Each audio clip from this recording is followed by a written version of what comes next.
All right, ladies and gents, Matt and Chris, we're back with you for an episode here on Tremors on Aftershocks TV and the CMS Network. And, we're doing little things a little bit differently here today on Tremors. Chris, of course, as as always, we're going to talk music business. But we're not just going to stop there. We've got some additions that we're going to include to the show as well going forward. We've talked a little bit about this, of trying to kind of make the show, just give it a little more meat to it, I guess, if you want to say, Sure. other than us just yapping our mouths and about one topic or something like that. So, well, I figure we start off too. We've got some things that's been going on with the network, obviously with CMS Network. Sure. And we're going to get into that. We're also going to be talking about some of the additions, like I said, to the show. We're going to do our Buzzskill Band of the Month, starting on this episode. We're going to do one of the main things we try to focus, on, whether it's Aftershocks, Tremors, or Chris Aiken Presents, just really the network in general, is just, we want to highlight and talk about new bands and music. That's something Sure. we're always trying to do. So, what a noble concept, right? Talking about new music. Woohoo. How can we promote new bands, man? There's 50-year-old bands that we're supposed to be covering nonstop, isn't there? 50-year-old, 70-year-old bands, dude, right? New King's X and all this stuff. I mean, these guys are, that's a band, man. I didn't realize, how old those guys were. The King's X guys. Doug Pennington is 70 years old.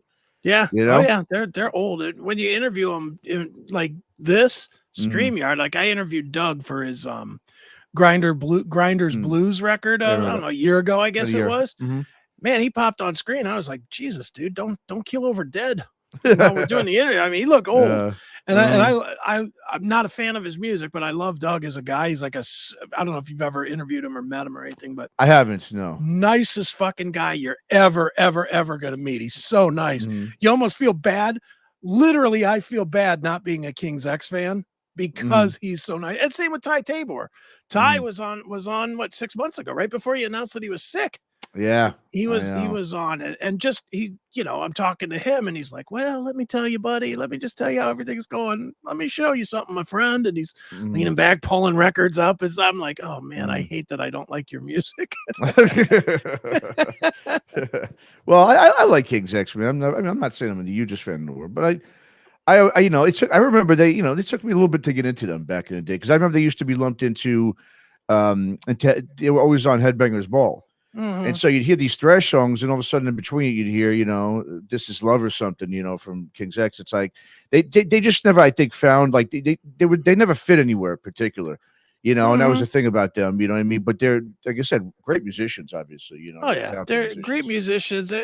There was a few bands in that era that really just never found their place. Galactic Cowboys, who were tour mates with those guys forever, just didn't fit anywhere.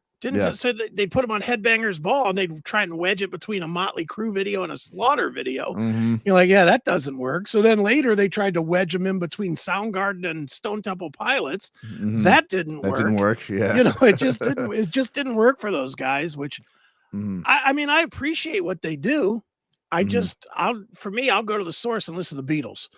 I don't really need the metal Beatles. I'll just go to the Beatles. That's a good, I guess, comparison. They are sort of metallic Beatles, I guess. Yeah. Yeah. So I mean, but again, as guys, I've interviewed all three of those guys multiple times, and they could not be nicer. And even meeting them in person, I've seen King's X, God knows why, but I've seen them several times. They've opened for various acts, and always were nice. Always have been really nice guys. What do you think about the announcement or the rumor that they are one of the two bands that's opening the Pantera tour? I did see that.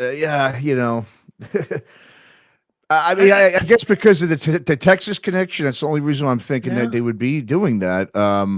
I think it's kind of strange, but maybe they just wanted to get a band in there that's a little different. That's, maybe before Pantera goes on, everyone's just sort of saving their energy type of thing, Yeah. I mean, it was like years ago when you had, the Metallica Guns N' Roses tour, that was horrible for Guns N' Roses, because by the time Metallica was done, everybody was done. Everyone was spent, Yep, exactly. So I think it's something along those lines where they just want to basically, I think, kind of tame people for when Pantera does, come on and stuff, which, If it was me, and again, I'm just a fan, I'm not anybody in the business. If it was me, there'd be no opening act for that show. Yeah, I'm with you, man. I don't. I mean, if it was me, for one, I mean, I guess we could talk about this while we're on this topic, but And I'm okay, obviously, with the whole quote unquote reunion. I don't obviously Yeah. consider this a reunion, which I think is a misleading, Sure. terminology. Obviously, um, I really don't wish they wouldn't say tour under Pantera. I wish it would say like an evening Yeah. celebration of Pantera or something along those lines. You know what I mean? Mhm. But not going out as billing it as a reunion and that they're Pantera. But like I said, I'm all about that. But yeah, I mean, it's it's a very interesting situation. Like I said, I everyone's got obviously there's a lot of pros and cons to it. I think, look, if Mhm. people want to go see it, which they're going to go see it, Yeah. great. I once again no thinking it's something I think we'll talk about here in a little bit. But once again, here we are now. The talk of the town is a band that has 2 members left over, and this is the biggest thing now in metal. And so it's Mhm. like, even though I get it's a huge thing, but at the same time, once again, we're going backwards. I Yeah. feel like we're not once again, as we talk about new bands, we're not talking about new bands again. We're always talking about. I mean, like I said, there's two. I mean, half of the band is no longer with It's us, so dead. it's Yeah. dead. So it's just once again, like I said, I think it's cool to celebrate it. I think it's cool they're doing a tour, but I would say that's it. And the fact that it's still the biggest talk of the town is just, to me, it's sad. It is Yeah. sad. Well, dude, nobody wants. It's funny. I've interviewed. I interviewed a band this week called Gunshine. And it's the guitar player from New Year's Day, which is not exactly an old band either. Sure. But I talked to him, and they're doing kind of the whole Dirty Honey Okay, bluesy / Guns N' Roses style of music. Whatever in between those 2 bands is, that's what Gunshine kind of is. Okay. And I was talking to this guy Austin, who's the guitar player, and and I asked him, I said, dude, what is it? What's easier to do? Find new fans or convert old fans? And he was like, neither.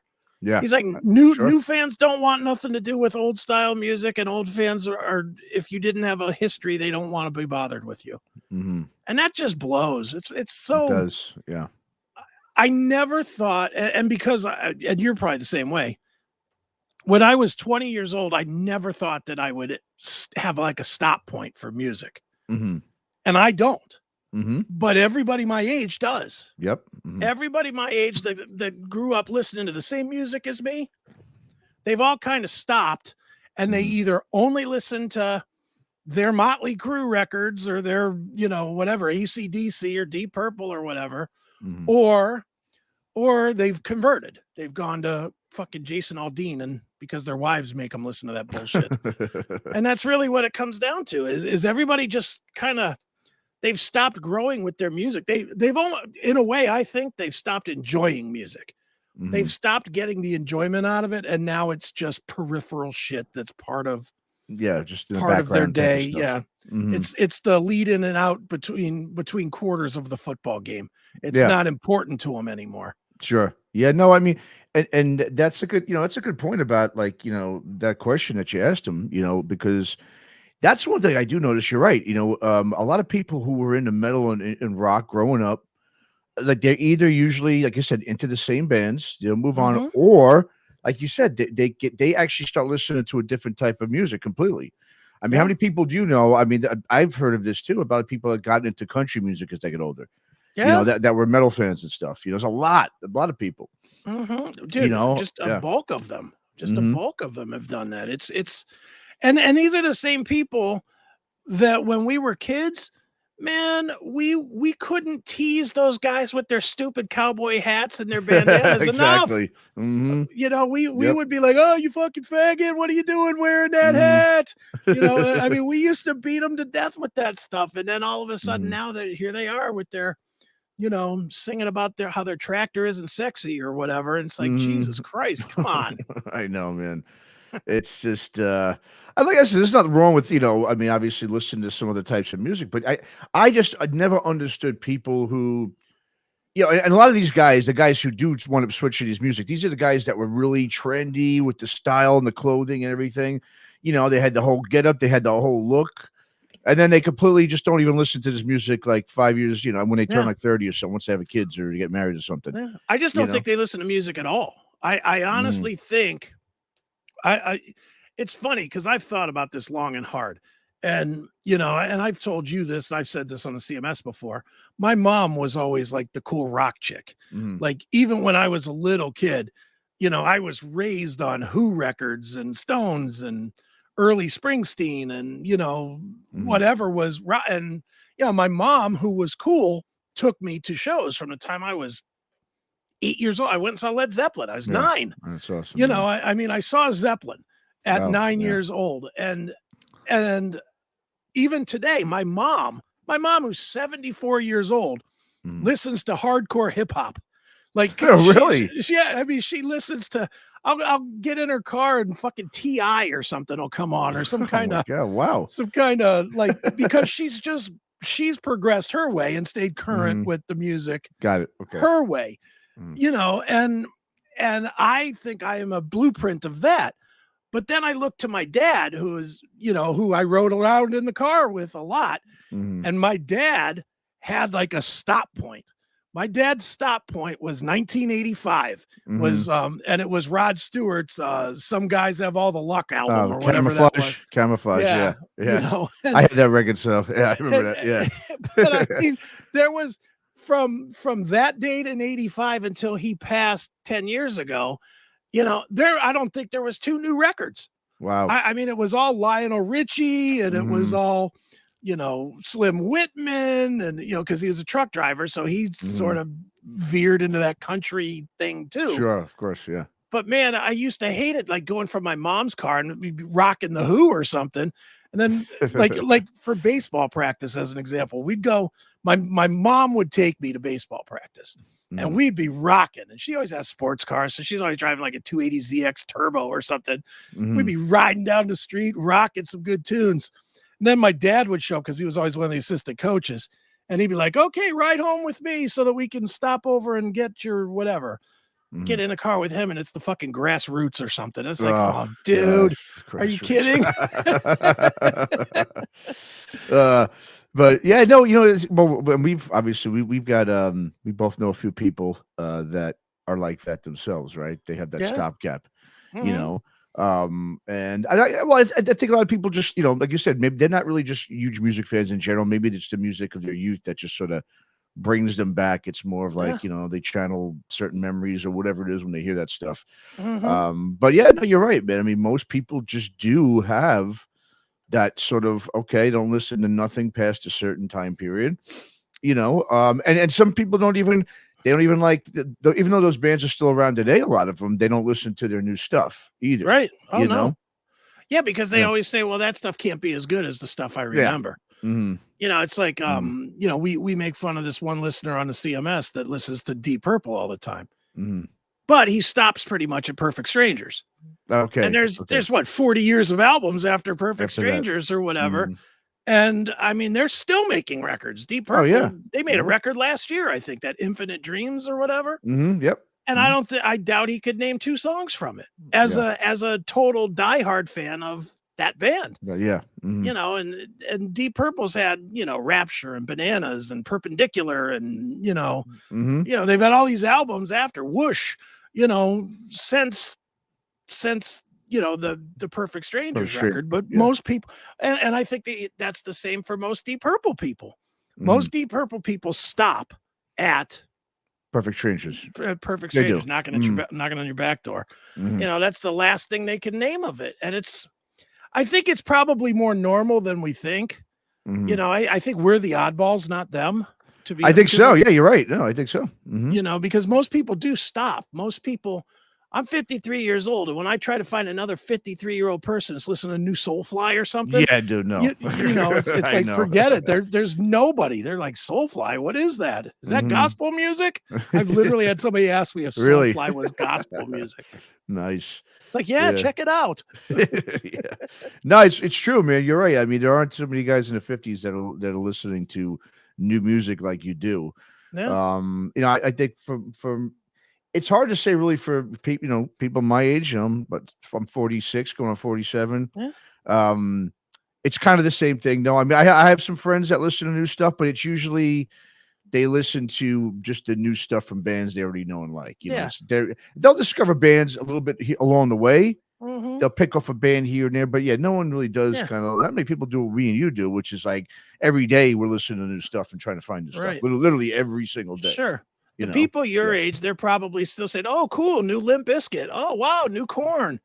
Or Yeah. Corn's gonna tour, and then they'll pull out, Got the Life or something. Yeah. They won't even know any of the last 10 albums that No. Corn has done, Exactly. or they'll hear like Bridge Over Troubled Water by Disturbed. I'm like, oh man, I remember back in the day when they came out with Prayer, man, they were the shit.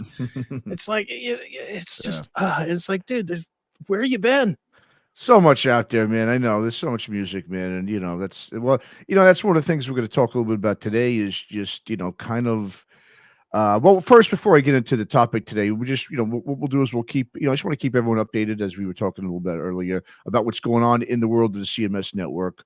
Sure. As we're always evolving as a network, and it's been a while since we've really talked about it like this. Obviously we've got stuff people can see through, the website and through social media that there have been some changes, but I think I think it's good just to kind of fill people in if they haven't, found out what's going on. Obviously, we'll start with just the most recent addition to the network, Live and Loud with the Lord, featuring the one and only Lord Nelson, who's of course, most well known as the ex-vocalist for Southern rap metal pioneers Stuck Mojo. Right. He's done several other projects over the years. He's got a newer band called Plastic Catastrophe. Really good stuff. It's like Stuck Mojo. If you like Stuck Mojo, you're gonna like Plastic Catastrophe.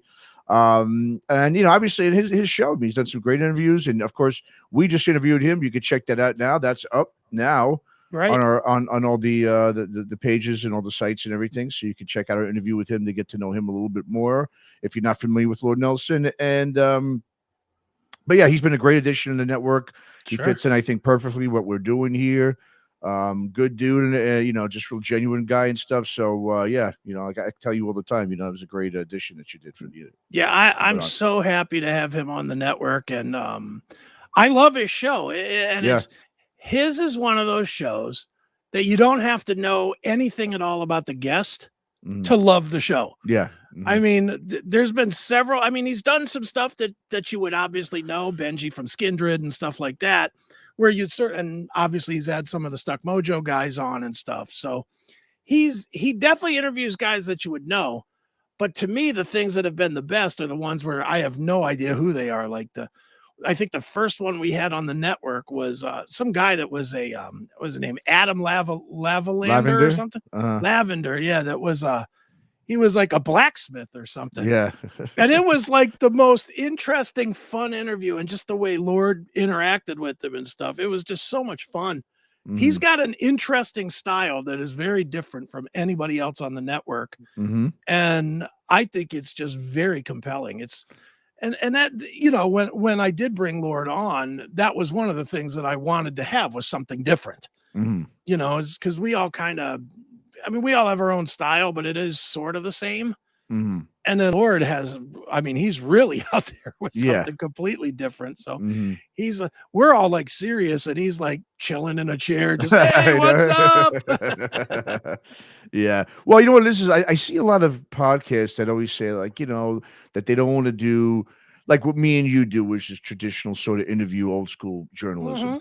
Sure. What he does is more of a discussion. And the thing is, I've seen a lot of podcasts that say the same thing. It's more of a discussion. It's more punk rock. It's not going to be all this, in-depth interview stuff. But a lot of them say that, but they can't do it well. Not for nothing. No offense to anyone, but with Lord, he does it really well. I mean, you really feel like he is having that conversation, and it just comes out real natural. He's, the way he conversates with these people. Like I said, it's not like he's not doing like the questions the way we do them, interview wise. And like I said, I listen to a lot of podcasts that try to do that discussion type of thing, but you have to have a good personality. You've got to have that persona that a guy like Lord Nelson has. And I think that's what makes him really good at what he does with the show. So we can't be more happier than having him, on the network now. Obviously. Yeah. So check him out Saturdays on the CMS network. Yep. And really, as long as you're subscribed, you'll get it'll be delivered to you. So just subscribe. Exactly. Easiest way. Best way to do it. Absolutely. Also, Crash Course Radio is no more. We've changed. It's morphed into Seismic Sounds. That's right. All right. So we've a little bit of a change in the musical direction on that too. We don't really have anything too extreme on there. That the most extreme stuff we do play is probably thrash metal. But it's a lot of heavy rock stuff. It's a lot. I mean, I look at it. It's more.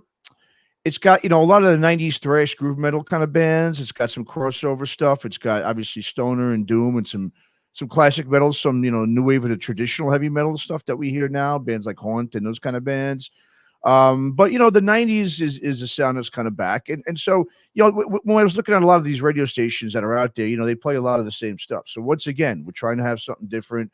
We're focusing on new music and new bands on the station as well. Of course, we play a lot of classic bands and a lot of bands everyone knows, but we really want to make that a nice avenue for a lot of these new bands to have a place that they can showcase their music, because once again, no one's really spoon feeding it to people anymore the way they used to, and a lot of people like to be spoon fed music. And once again, that's what we're trying to do with the shows and with the radio, is just to kind of really I would say wholly concentrate on new music, but we definitely put a really solid focus on these newer bands. Right. Well, and with Seismic Sounds, as well as with all of the radio stations, the goal is that for you guys, you guys that work the day jobs, which is 99% of you, most of you get in your car and you go to work and, you do your gig and then you come home. You have that 45 minutes each way in the car. Yep. So we're trying to give you, as a metal fan or as a rock fan, that one-stop shopping.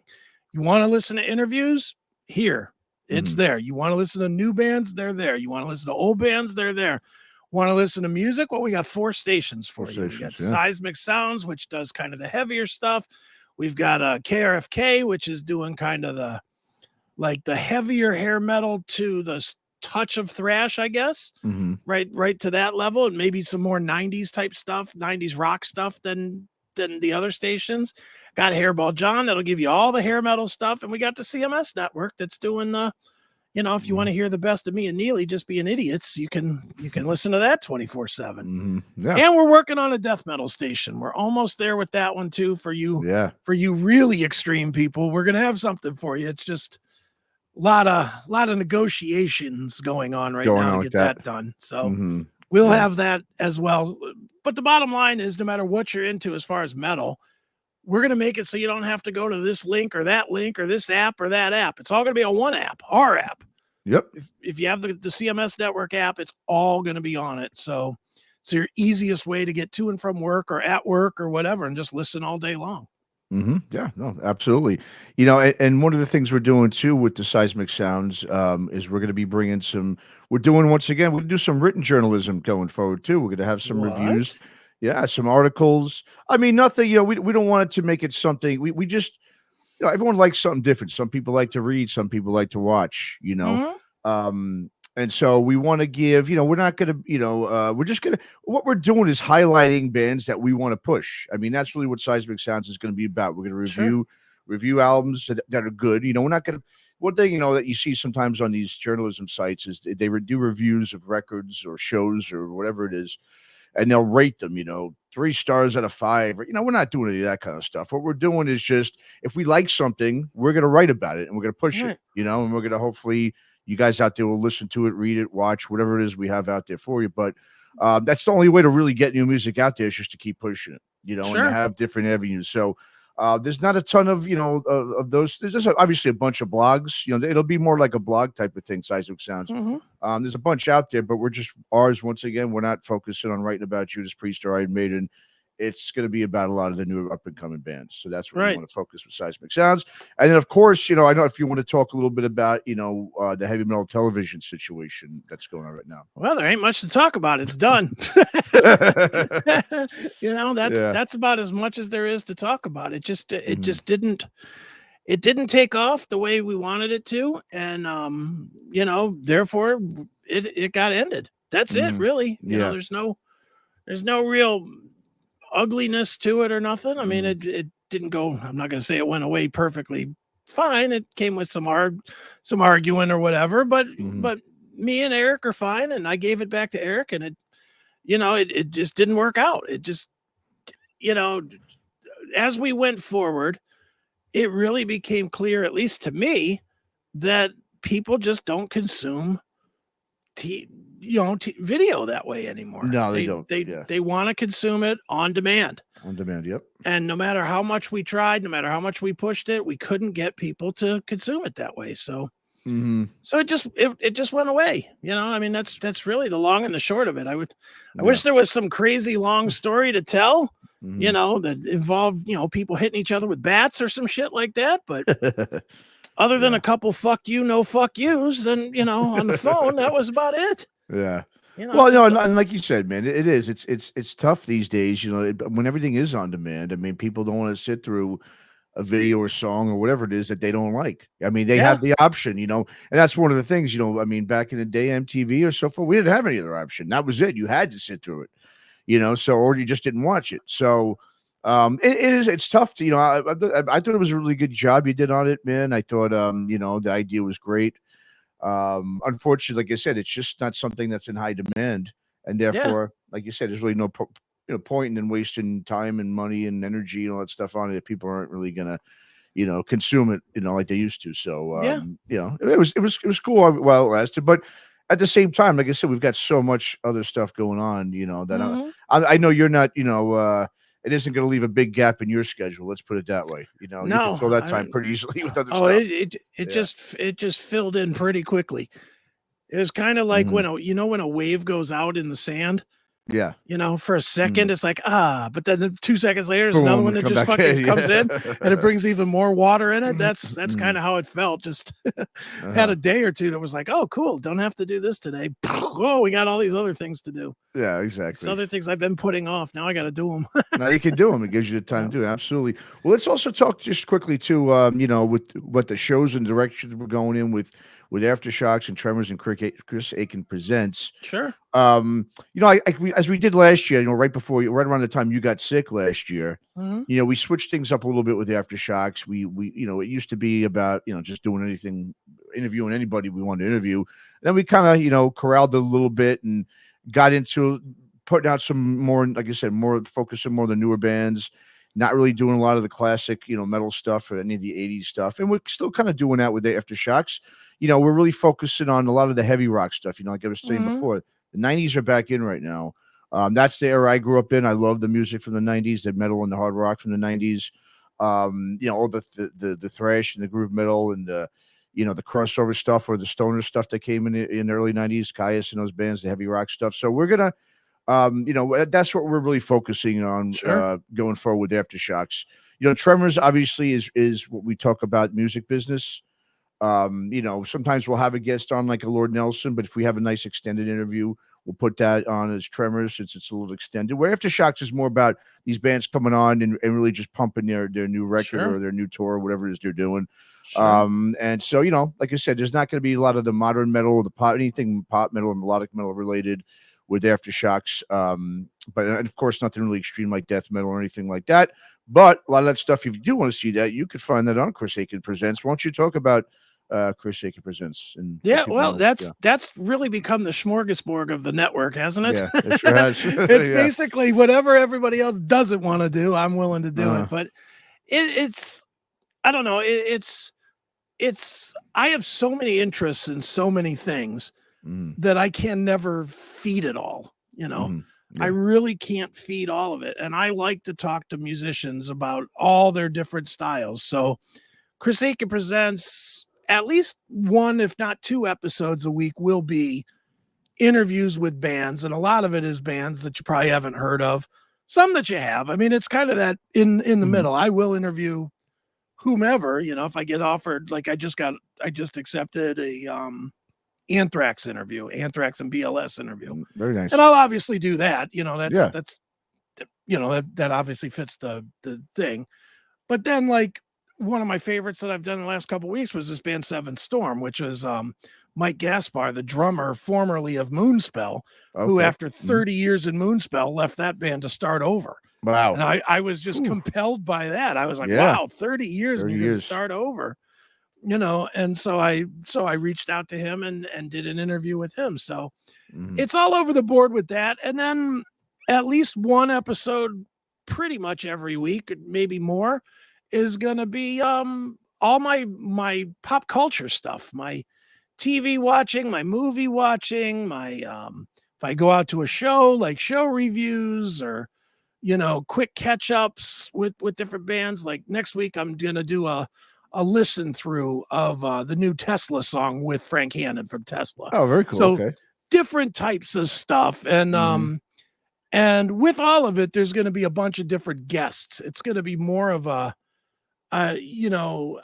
it's not just gonna be me. It's gonna be me and you, or me and John, or me and me and Lord, me and whoever, just depending on the topic and depending on what we're talking about. And it's going to sort of be CMS-y in that way. Okay.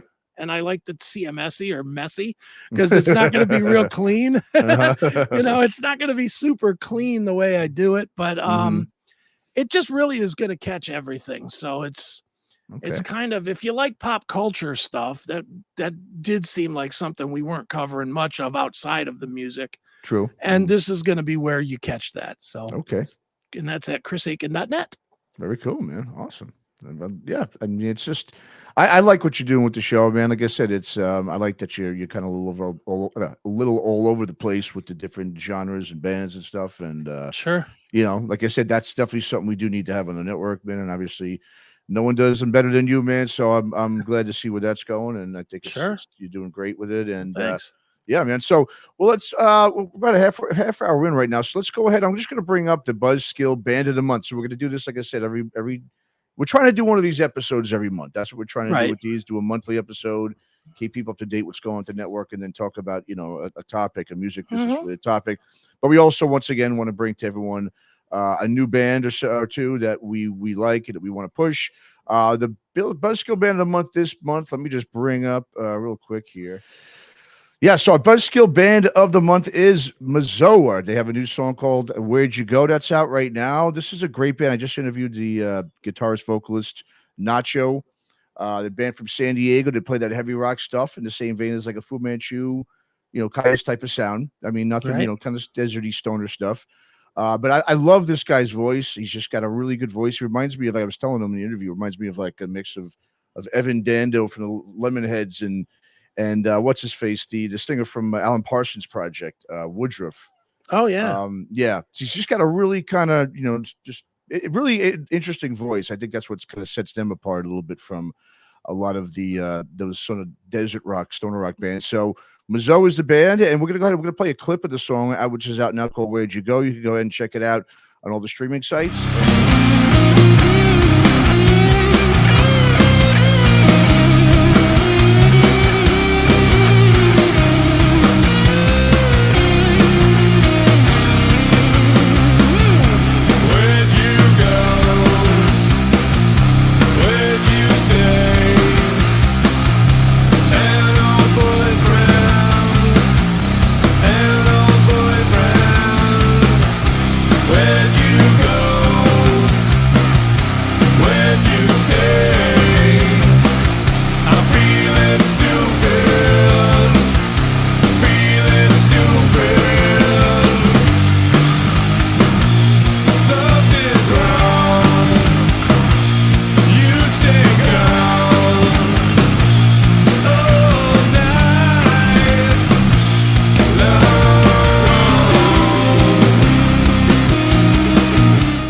All right, so you just heard a clip there of MEZZOA's Where'd You Go? Like I said, great band out of San Diego. Check them out. They got a new record coming out in September, and that's the first single. And they got another single, I think, coming out in another week or so, too. So we're going to go ahead now. Our next segment is going to be the Metal Media Mockery of the Month. A lot of M's in that one. Bit of a tongue twister on that. Obviously, we talk a lot. Anybody who's been listening to us do these episodes, these discussion episodes, knows that we're constantly bagging on how shitty the metal media is. Oh yeah. So, what I thought would be kind of fun to do, because it's like I see them daily almost. I don't really know how I don't know how to choose because there's so many of them. But I figured, and just we're going to pick each month just an example of how ridiculous this metal media is these days, and how there needs to be, there needs to be entities like the CMS Network to kind of counter all the shit that they're putting out there.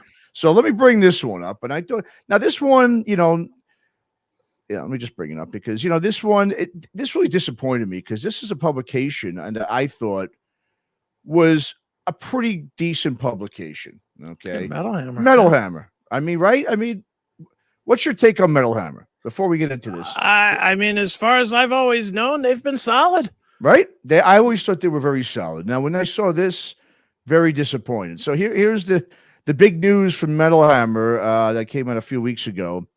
Lifelong hip hop fan listens to System of a Down's Chop Suey for the very first time, and his reaction is brilliant. Ugh. I mean, look, I mean, to label this as like an article or news is just absolutely ridiculous. Dumb. Now, is this guy? No, let me stop you right here. Yeah. And I'm going to ask the questions because I have not read this or seen this. Okay. Is the lifelong hip hop fan famous? No. So he's just a guy. He's just a guy, man. You know what I mean? This is just He's a fan, a hip hop fan. If I just wanted to dumb this down a little bit, it would be guy that likes hip hop, hears a song he didn't know and reacts. Pretty much. So I mean, well, and this is what it is like. And I know you've seen these things. Everybody's seen them. Yeah, I hate these. It's a lot of times it's these hip hop fans or people who don't listen to metal. Mm-hmm. They're having them on there listening to these bands and these metal songs for the first time. Now I remember when this first came out, there was like one guy I think that was doing it, and it was kind of funny. It was like, oh, that's pretty funny. Is this guy who knows nothing about metal play these metal songs for the first time? Okay, right.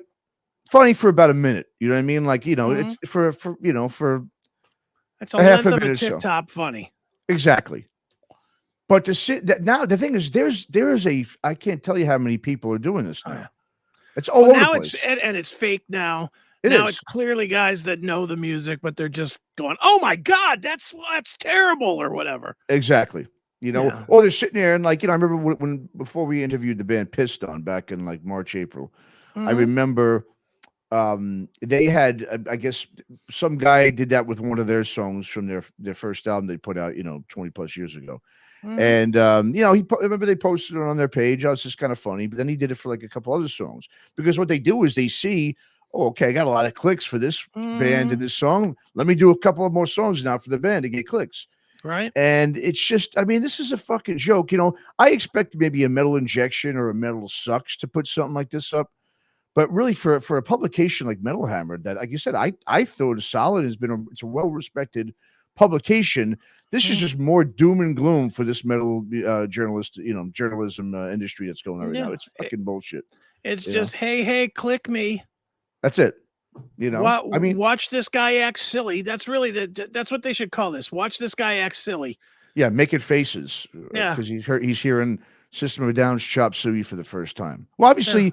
Yeah, if you don't listen to that kind of music, when you hear that, it's like doing it, put a death metal song, an old school, incantation song on for this guy. Same thing. Of course, you could be like, whoa, wow. I mean, that's news. This is article worthy. I mean, yeah. Anyway, garbage, pure garbage. Total garbage. That's why, something we didn't talk about with the network, but I'll just bring it up real quick. Yeah, we have a little segment of the network right now that's pretty new called the No Bullshit News. Which is literally one or two sentences. So-and-so has a new album. It's coming out on this date. Here's the video. Boom. Bam. No bullshit, no hyperbole, none of this nonsense, and just no bullshit. I mean, that's really what it is. And the reaction to that has been surprisingly good because people are tired of having to weed through this kind of bullshit or political bullshit or Ted Nugent said this and Kid Rock said that. And, enough. Get back to talking about the fucking music. I mean, seriously. Exactly. So, all right. Anyway, we could spend all day talking about this, but here it is. It's the big news of the month from Metal Hammer. It's just sad to see Metal Hammer coming down to this. Another publication now just dumbing down to the masses and just giving us nothing but pure garbage and clickbait shit. So, what's next? Ultimate Guitar going to have a guy that's a career triangle player pick up a Les Paul for the first time? Come on. I know. Stupid. I mean, there's more like real news on the Babylon Bee and shit these days than there is with this shit, man. I mean, seriously, it's anyway. Okay, so that's our our metal media mockery of the month. There we Okay, go. unfortunately, Metal Hammer, but and so now just to talk about our main topic we want to discuss today, because it's just another example here with this crap is about really about there's I've been seeing a lot of indicators out there that signify that and one of the reasons I think that people aren't getting into and listening to new music and rock and metal is that we really become sort of a society. We don't have much of a counterculture, if any at all, right now. Yeah. And a lot of that, when I was interviewing Scott Olderman, the guy who put together Tattoo the Earth Festival. Now, the one thing about that festival, which was really cool, was back in the day was it was a lifestyle festival, which we see a million times these days now as well. But it really was signifying the counterculture at the time, right? Tattooing was counterculture, sure, at that time. Not anymore, right? Now it's mainstream. I mean, what's countering that now? Like having facial tattoos instead of just on your arms and your legs and whatever. Even that it's becoming so exactly insanely common. You know what I mean? Which is that I can't believe. But yeah, I mean, obviously it's more counterculture now to not get a tattoo. You know what I mean? To not do any of that shit. You know what I mean? And really, when society, when there's no longer a counterculture or there's a lack thereof one, I mean, where does I think especially hard rock and metal go? You're talking about music that's been built on rebellion, and countering, the mainstream culture. I mean, if there's no counterculture within metal, where does it go? So what we're gonna do, is we're gonna take a look. There was an article. Remember we did an episode about 6 months ago. We talked about how old music is outdoing new music. Sure. All right. Yeah, so that writer, the guy's name is Ted Gioia. He's more of a jazz guy, but he writes just some great articles on the music business. So what he did is he went through. We're going to go through them. There's about 8 of them points where basically he lays out, basically the indicators that signify whether we're living in a society that has no counterculture. So the first one, is when we look at what's going on musically, right? The first thing that we notice, and the thing that he lists, is the lack of newness in music. Obviously, we see that going all over the place, as we mentioned that article he did, some months back about how, old music is making up, a large, basically 70, 80%. I think it's up to 80% now of current music, of sales. Okay. So we've got newness in music, but no one knows it. It's not out there. Okay. So as he says, sameness pervades the creative world. Okay. So when we look at what we're seeing in metal, obviously, right, there's no new genres or subgenres. There's some that might be bands that might be different within those genres, but it doesn't mean that they're good. A lot of the stuff sounds really, the styles are getting recycled. A lot of the sounds and the different, I mean, every 5 to 10 years or so, we're starting to see a resurgence of an old type of music. Like we're seeing now with a lot of the 90s stuff, whether it's new metal, whatever, that's coming back in. So I think we could check the box off on that yes, there's a lot of sameness in music. Oh, yeah, there definitely is. And the truth is the stuff that is weird, I'll just use the word weird. It's probably not the right word, but the stuff that is weird is leaning more toward artsy than heavy. It's that, what do they call that now? Post avant-garde rock or whatever. It's like, some of that stuff is really creative and different. Sure. But does it rock? Does it move you? And I don't think it. What was that band you interviewed? Dogma. I know what you're talking about. Dogma. Yep. And it's that environmental, whatever they call it. And I know I listened and I listened to it and I was like, I did not get it.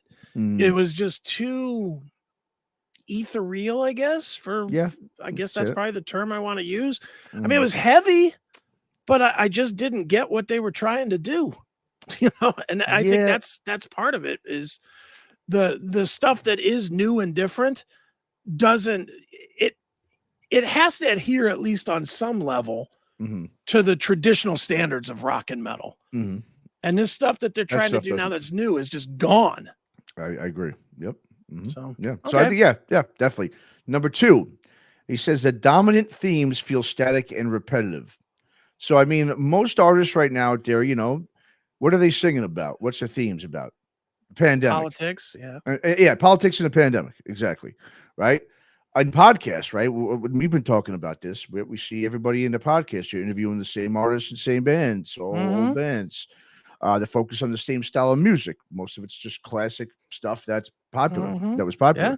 Except us, of course. That's one thing that we don't do. Yeah. But he also puts here, just in music in general, now with pop music, the number one selling song has been the same for the last 3 years. The song "The Shape of You" by Ed Sheeran. That's been the most popular song 3 straight years. Wow. Yes. Now that's pretty scary. I mean, just because it's good to talk about even some pop stuff because that obviously trickles down to what metal becomes because it's supposed to counter pop and stuff like that, but it hasn't been. But yeah, that's scary, man. I mean, it's saying one song for 3 years. Now it's one thing if you had one album. Like I remember Metallica's, Black Album. Yeah. Obviously, that was a hugest album for a good year or two. Pink Floyd. There's obviously Pink Floyd that was on the charts for 20 years or whatever. Yeah, something crazy, exactly.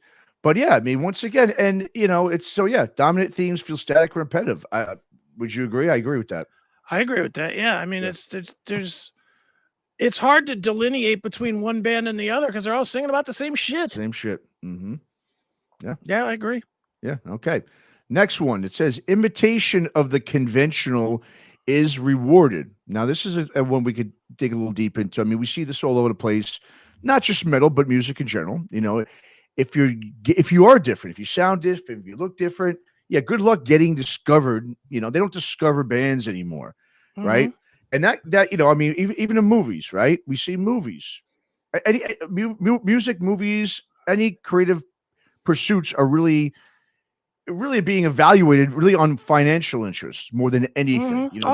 That's it. There's no, well, this is a new different band. If we do a little risk reward here and put some money into it, we can really make out big. No, they have no interests in doing that, right? As we say, they're using the same business model that they've been using for decades. Well, and they use a broken business model too, and that's absolutely that's a so big broken. Problem. Yeah, I mean, I've been doing some contracting work on the side as a consultant, finding new bands, like literally doing just that, trying to find new bands and suggesting them to a certain record company. I won't get into what record company, but I have been doing some work in that regard, and everything that I've submitted up so far. The first question I get back or the first response I get back is, looks like they got to do something on their socials. Not good enough numbers on their socials. So the quality of the music has zero bearing. The first thing that the money spenders are doing is saying, well, they only got 10,000 followers, must not be that good. Yep, exactly. Yeah. And then they don't even go and listen to the tracks. I know. And that's fucking terrible, man, because social media, I mean, we go through all these points, and I think all these points are going to lead to the fact that social media is a vacuum of death for music. It is. I mean, every point you've made right so far, and I don't know where the rest of the points are going, but every point you've made so far can be answered by it's a result of social media. Good point. And that's just sad. And even the executives now are like, they don't give a shit about nobody wants to be the one that finds the next Appetite for Destruction. No. Nobody wants to be the one that finds the next Dream Theater. Nobody wants to be that one. What they want is the next thing that does 1 billion streams on next viral Spotify or whatever. Exactly. Me and Toomey on Talk To Me, we did an interview with that what's her name, Sunny Maya, that she only has 3 videos out there, but she does stuff about like racism, and that her song is rock and roll is black, and it's it's like a pro-black video type thing. She has 3 songs, and that thing has like 1.5 million TikTok plays, and immediately getting offers. Never played a show. Never done nothing. Just because made something that shook people on social media and got a bunch of comments and a bunch of plays, a bunch of shares, and somehow they are equating that to money. Yeah. And as well as I do, that's not going to make money. Not in the long term. No fucking way. No fucking way. No way. Well, and the other point with this too is, and we've talked about this. We talked about this, on one of the last, I think, discussions episode we did do with our buddy Bob Nalbanian, is the whole thing about nepotism coming when that comes into play. Oh boy. I mean, and listen, I put it out there. I think I've been vindicated for what I was saying on that show, because at that point, we talked about Bastardane, which is Castor Hetfield, obviously the son of James Hetfield. And we were saying how, him and both Robert Trujillo's son, their bands were touring, playing the club circuits. Okay. Yeah. Cool. One time they did. I think they did less than 20 shows. Now Bastardane is now touring with Seven Dust. Yeah. Now you've got Lars's son. Sons. Okay. The two sons. Sons. Okay. Their band now is on Lollapalooza. Yeah, they're playing Lollapalooza. In a wedding festival. On these huge festivals. Yeah, never played a gig. And it's the same. I was looking at what their plan is, what they have. They have them doing the same exact thing. It's the same model. They're currently scheduled for about 18 to 20 dates, I think it is. All right, across the country. And that's sort of their warm-up to now play the big festivals. So that's how it is, right? You do one tour for 18 dates, and then you can get on these big festivals? No, of course not. It's because of the nepotism that's there. Nothing to do with their music. Zero. Has more to do with Metallica has a relationship with Lollapalooza. Exactly. Or just Metallica is just a name. It's like, well, what are we going to do? Are we going to put MEZZOA on this festival, or are we going to put Hetfield's son? Well, which one's going to get more, attention, regardless of how good music there is? But there's also that thought, though, of, well, we put their kids on there, maybe we could get them booked in 2023. Exactly. And that goes to another. Sucks. It's terrible, man. And that's not to get into a different topic. I won't get into it much, but once again, these are the bands that we're replenishing the older bands with. And these guys, like I said, they're kids' bands. They're brand new. These are brand new bands. I mean, they're not even going to sound like they do now 2 years from now. Exactly. So it's just it's a joke, man. It's a joke. But anyway, I don't want to get too much into that. So okay, so as we know, imitation of the conventional is rewarded. I think that's pretty blatant and pretty out there. Sure. Next one, alternative voices exists, okay, but they're kept silent. So basically, if you look at, I mean, like we've been saying all the time, there's so many great bands out there. If you listen to the bands we've interviewed on the shows, there's no short of talent that's out there right now. But if someone's got a different message, if you're not singing about, a certain political leaning or the pandemic or whatever, all right, you're not going to get pushed. You're going to be silenced. I mean, we see people get canceled all the time because they're not, they're not towing the line. They're not being part of the groupthink of the business, and unless you really go searching for music, I mean, on your own, like me and you do, you're not going to hear of anything new. You're just not. It's never going to be spoon-fed to you, and you have to go search it. They just don't want you to have any access to anything that is different. That's the bottom line. It's not good business for them to promote and put out different stuff. Now, I was even looking at one thing, which is crazy. This is a thing that scared me too. Now, there's all these curated playlists. Okay. That's become the big thing on Spotify and everything, right? Sure. I read that there was a study that was done that found, the ones that were benefiting most, from those curated playlists, you think, maybe these underground bands are doing it. No. UMG, Warner, and Sony all benefit the most. All of them. Because why? They control the list too. Dude, you know what I mean? I have been bitching for years on every show that I do that no matter what I listen to, if I start out, if I go to Spotify and I find that MEZZOA tune and I right click and I hit start, what is it on Spotify? Start song radio. And I start song radio for MEZZOA. A stoner rock type of a band, if ever there was one. Within five songs, I'm going to get Ozzy, Rat, Metallica, or Megadeth. Same. Within 5 songs. Yeah. No matter what, I'm not going to be fed Caius. I'm not going to be fed Fu Manchu. I'm not going to be fed 1,000 Mods. I'm not going to get any of the bands that make any sense to that. Within 5 songs, I'll be hearing round and round, which makes no sense to what I was trying to listen to. And the problem is that most people we'll just let it play. Yeah. Right? When they hear a song, oh, Ozzy, I like Ozzy, I'll leave it on. Yeah, I'll just let it go. And the then next they one, forget it's on. And they forget it's on. Exactly. And it's like, well, weren't you there to listen to Stoner Rock? You know? Yeah, well, they've forgotten now because they got a new project from their boss or something and they're busy working or whatever. Exactly. No, you're right. Exactly. So, yep, that's great point. So, yeah, there it is right there. Right? Alternative voices exist, but they are silenced, and that's what's basically going on. I think we all can see that. 2 more points he put, okay? Next one, it says, every year the same stories are retold, and this sameness is considered a plus. So I'm going to bring up a thing right now, okay? And this has kind of been a good thing in some ways, with this Metallica Master of Puppets from Stranger Things. Okay. Now, the good thing is I just had my niece was just here this past week. She's 12 years old. Sure. And she's now, I mean, she was in her room, but the thing playing Master of Puppets. And I was like, that's great. This is awesome. You know what I mean? She's got into it.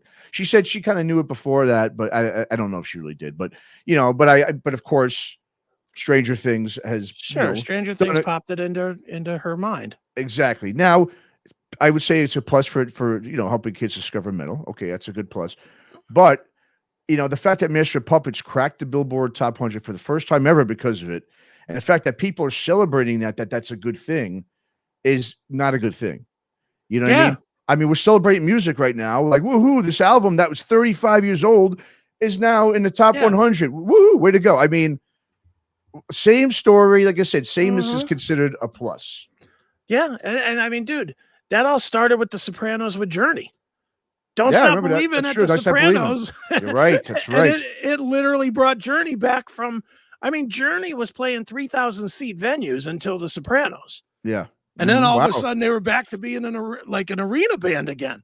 Yeah. And that song has been the hottest song nonstop since. Yeah. I know. Yeah. And they got another jump again with Stranger Things with Separate Ways. Because they did the Separate Ways thing with that. And it got a jump.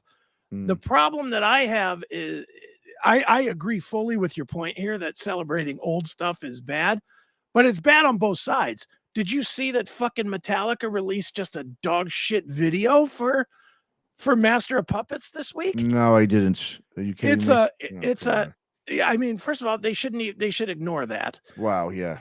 And second, they did it so poorly. It's the kid's playing a fucking dime bag guitar. It's like it's a animated video, and the kid's playing a dime bag guitar. He's playing a Dean. Really? Nobody in Metallica has ever played a Dean. Yeah, got a Dean right there. That's a Dean. Yeah, exactly. It's well, it's like I remember. You remember back in the 80s, man. Remember Miami Vice? Remember? Yeah. Remember Miami Vice? Every week that was going to be the big thing. What song they were going to play? Oh yeah, and it was a new song. Like I remember hearing it for the first time. I think I heard it was going to be on there. I was so pumped. Was that Tommy Shaw song, that Girls with Guns? Oh, yeah, sure. Back in the days. And I remember because I loved that song. I heard it on the radio, and they were like, yeah, it's going to be on Miami Vice. And that was like an exciting thing. You knew there was going to be a new song on Miami Vice. And it revitalized a bunch of careers, too. Tommy Shaw and obviously Glenn Fry. Yeah, Glenn Fry, exactly. Heat Is On was on. I think it was Smuggler's Blues, and You Belong to the City. Yeah. I mean, all those songs were on that thing. Revitalized his career. No, you're right. But once again, those were new songs. Why isn't Stranger Things going, you know what? This is great. Look at how this shit's connecting with these people. Let's put on some new stuff. No, we're going to put on a 35-year-old song and, Yeah, I mean, once again. I don't want to hammer Stranger Things too bad because it is a period piece set in the 80s. Sure. So I sort of get that is that they were playing to the 80s, on that a little bit. But, okay, does it have to be Metallica? Well, does it have to be the one band that doesn't need it? That doesn't need it. There you go. Okay, that's a better I'd say argument is exactly. If you're going to play something from the 80s, make it something people don't know. Yeah. Do the Bullet Boys or something. Some band that could really use the help. Yeah. Well, what was the other song that came from? Oh, the Kate Bush song. That came from there too. A 40-year-old song now, #1 song in the country. Not good, man. I didn't even know she was still alive. I don't know. Is she? I don't know. I think she is. I think I saw her do like some press thing thanking Stranger Things for playing her song. Yeah, because she just made a fortune, obviously. Right. Yeah, because she hasn't made $20 in how long? Exactly. Kate Bush, jeez, man. But all right, so that's one more, and his last point here is that creative work is increasingly embedded in genres that feel rigid. Okay.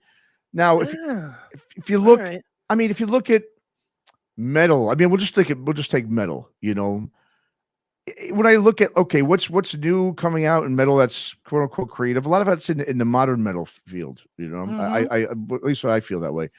Where to me though, everything is very digital sounding and it's very formulaic. I mean, you can almost a lot of those modern metal songs, you can predict where they're going. You know, it's so standard. You know, it's very safe. You know what I mean? Very safe. I mean, find me a modern metal band that's really edgy, or just where's the edgy metal bands that are being put out there? Obviously, there is none. You know what I mean? Well, There's out there. Again, if you're edgy, you're running the risk of being canceled.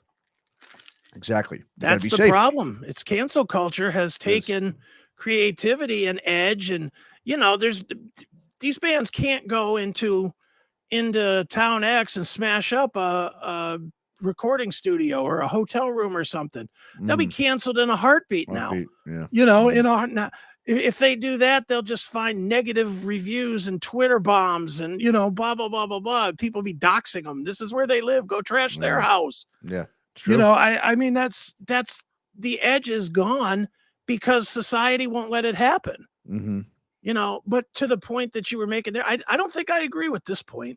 And I'll tell you why. To me, it seems like we're almost in the hardest push we've ever had to cross-pollinate musical styles.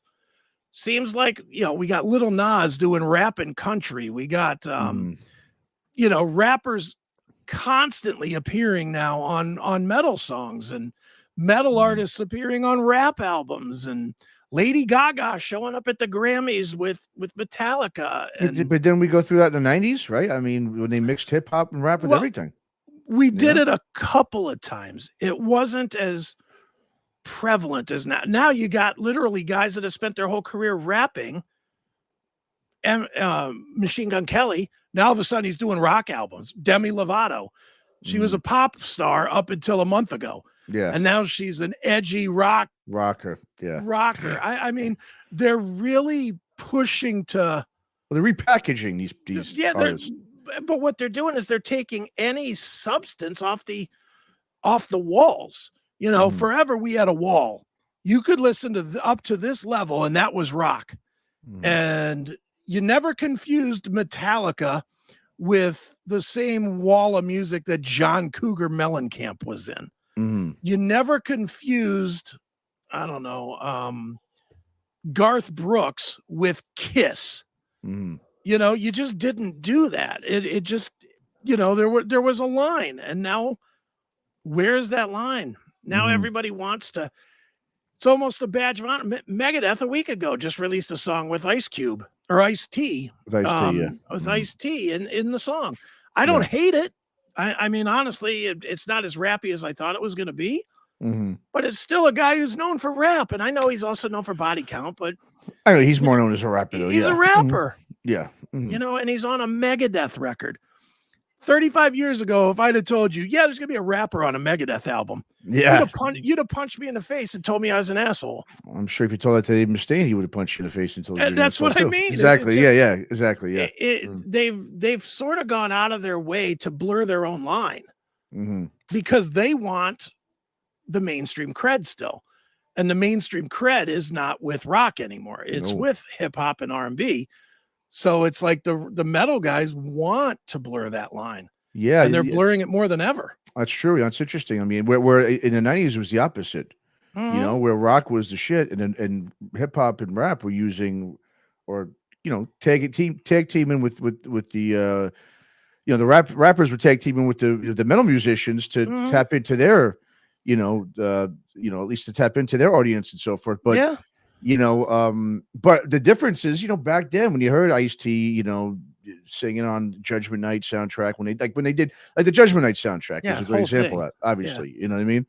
But that shit was edgy, those songs. You know, they weren't safe. They weren't, you know, they weren't radio friendly at all.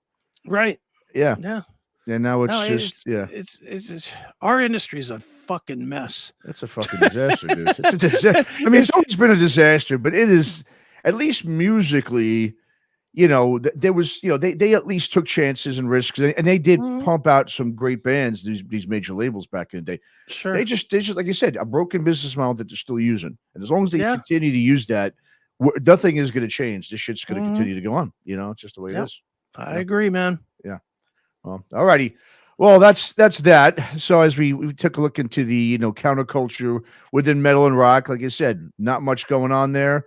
If it is going on there, as we say, it's getting canceled, but we'll do our best, as we always do going forward, to try our best to make that not happen, and to, to push bands that we like, regardless of what the fuck they're singing about. As long as it's not politics, that's what we don't like to do. Yeah, that's the only thing we're not going to ever cover is politics. We're not. If you're a political band, fuck off. Don't even send us a press release. Yeah, and we've gotten some funny ones, man. We've got some. We could start that thing too. Yeah, the political bullshit fucking post of the week. We could start with some of those things. That's not a bad idea. I mean, that'll probably be embedded into the media, the metal media, because that's all they fucking talk about. So right. Yeah, but no doubt, man. Well, cool. All right, man. Anything you want to? We can wrap this up. It's been a little over an hour. Anything you want to add before we wrap this up? No, man. Just buy stuff. Do us this favor. I'll ask for a simple request from the viewers, listeners, whatever. Check out one of our shows. Doesn't have to be mine. Doesn't have to be Matt's. Any one of the shows that we have on the network. And you don't even have to buy something, but at least go out and listen to one of the bands that we interview that you have not heard of before. Just go and listen to. Don't even listen to the interview. I probably shouldn't say that, but don't even listen to our interview. Just go listen to the bands, because honestly, all of us, all 6 shows, we're not putting music forward unless we actually think it's good. Exactly. So just go listen to like one song and see if you can't find something new. And if you do find something new, leave us a comment on any one of our platforms and just tell us, hey, that was cool that I found MEZZOA or Iron Kingdom or whoever, Gunshine, whatever it is, band that you had not heard of before. Let us know that you're at least trying to find new music, because these bands need your help. Well, that is the thing too. Are people trying to find new music? Usually they don't. That's the one thing I've noticed. People tend to think that if a band isn't big, if they're not playing in the arena, if they're not Pearl Jam or whatever, it just means that they're not good or they're not good enough. Horseshit. We know it's horseshit. We know that. Honestly, the ones that are known are usually the most bullshit. Exactly. I agree with that 100%. Exactly. Yeah. But yes, I like your idea there to the listeners and the audience. Please go, just check out some of the music, man. It's just, I mean, once again, if we don't, if people don't go out and see these bands live, they don't purchase their records and all this stuff, none of this shit's gonna be around. We're gonna have no fucking live music. I mean, we're always gonna have, of course, little clubs that'll play live music and so forth, of course, but. The rock and metal, the way you know it now or have known it in the past, will totally cease to exist. We've got to replenish these older bands with new ones, and don't go out and don't go buying, Metallica's kids' records and going to see them live. You know what I mean? They haven't earned shit. Go and support the bands that have earned it, that have paid their dues, because those are the seasoned musicians anyway. Look, I'm not trying to knock it. I'll just real quickly, Bastardane. Okay, just go ahead and listen to that album, and you tell me if that's a band that's ready to go play a big festival or play a big tour with Seven Dust and Nonpoint. Sorry, it's not. They're not. It's not. Yeah, here, I'll give you the challenge. Listen to Bastardane. Listen to the latest album from Void Vader, Fear Rising. There you go. Great Fear Rising. You listen to those two and then tell me which one's better. Guarantee you it's not the Metallica kids. Exactly. And Eddie Trunk played Void Vader, I believe, on a show one time. So you see? Then it's if legit. He played it, it's got to be legit, right? And on that, I think we'll end this, man. Great time, Chris. And we'll see everybody next time for another one of these discussion episodes, of course, on Tremors. Cool.